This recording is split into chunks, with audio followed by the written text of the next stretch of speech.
واقعات ہوئے ہیں کچھ عرصہ پہلے، ابھی بلکہ کل کے واقعات اور اس سے پہلے کے جو واقعات ہیں اس کے اندر یہ کہا جا رہا ہے کہ ہندوؤں نے جو حالات کریٹ کیے ہیں اس سے پاکستان کی قیام کو تقویت پہنچتی ہے، اور اس لیے تھینک یو جناح کا ٹویٹر پہ ٹرینڈ کیا جا رہا ہے۔ میرے خیال سے یہ ایک بڑی غلط اپروچ ہے۔ پہلی بات تو یہ ہے پاکستان کا قیام ایک حقیقت ہے، لیکن ہمیں اس طرح کی بات کرنا بالکل زیب نہیں دیتا۔ دیکھیے قائد اعظم کے most of his constituents were in India, so U P میں اور اس جگہ پہ جو مسلمان تھے انہوں نے قائد اعظم کو سپورٹ کیا، لیکن انہوں نے اس لیے سپورٹ نہیں کیا تھا کہ اس طرح کے دو ٹوئن ہیڈڈ میجورٹیرین مانسٹرز کریٹ ہو جائیں پاکستان اور انڈیا کے لیے۔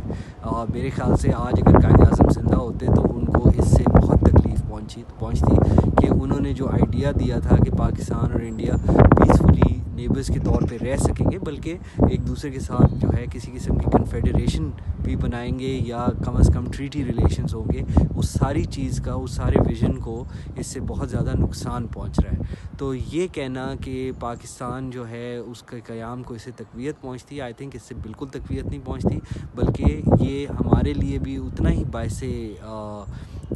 بلکہ آئی شوڈ سے کہ اتنا ہی پینفل ہے جیسے انڈین مسلمانوں کے لیے ہے، اور ہمیں چاہیے کہ کم از کم ہم اپنی مائنورٹیز کو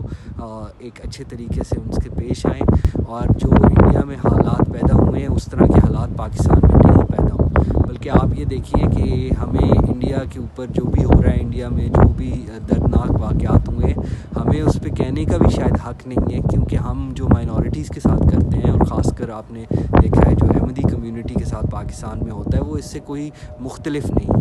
اس لیے یہ مسئلہ دیکھیے ضرور ہمیں دردناک ہے اور ہمیں اس پہ آواز بھی اٹھانی چاہیے، لیکن اس کا مطلب بلا شبہ یہ نہیں ہے کہ ہم اس میں کوئی شاڈن فرائڈ قسم کی حرکت کریں اور یہ کہیں کہ اس سے ہماری قیام کو تقویت پہنچی ہے۔ نہ پاکستان کو اس طرح کی دلیل کی ضرورت ہے۔